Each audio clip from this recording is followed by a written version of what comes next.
you see, for me, the source where this comes from is having grown up in Chile, in Latin America. I really always knew that I was cut out for greatness, that I was cut out for financial freedom. But everything around me always told me, like, you don't have the grades in school. You don't have the brain power. You're just not smart enough. You're a woman. Like, you're not cut out to be a CEO. You're not cut out to make millions of dollars.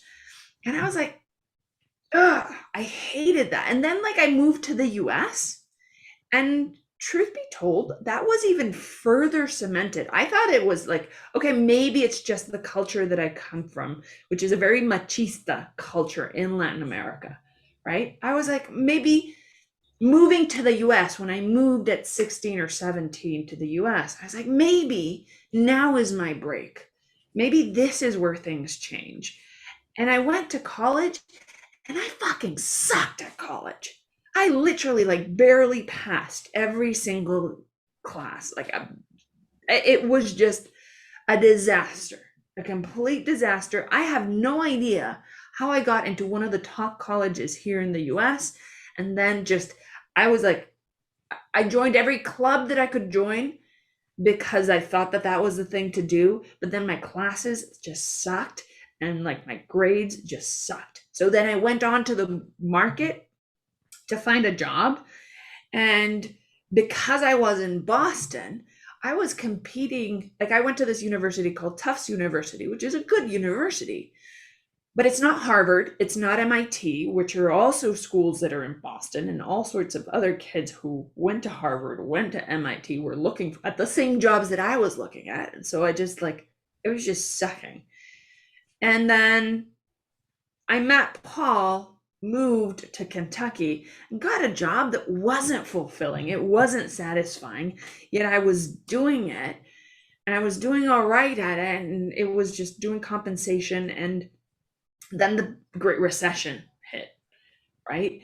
So here I was, I'd been doing a shitty job. I mean, a job that wasn't fulfilling, and I was giving it everything. I was working beyond hours. I was probably working like 60 hours a week. The pay wasn't great.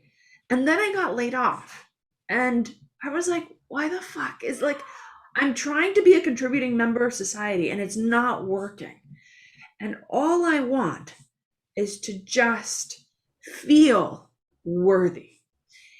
And that feeling right there is at its core what I realized years later, that it's not about feeling validated by society. It's not about feeling validated by your job. It's about feeling validated by yourself. And that feeling, when I finally, and over the years, figured out how to feel validated with my purpose, with my cause, and how to do that and start generating money from that purpose, that's when I realized, like, you know what? That's what it's all about here. And understanding that it's not your job that will ever give you validation, that it's you, and understanding your purpose and your place in this world, and understanding that just because you were born you are a fucking magnificent masterpiece, and that there's no job, no dollar sign, nothing in this world that can ever give that to you. But understanding that that's your starting point, and then to say, okay, that's my starting point. I am fucking worthy because I'm worthy.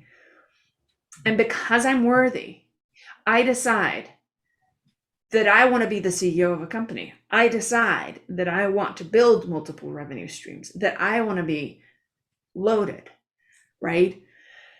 From that starting point is where we can build everything else.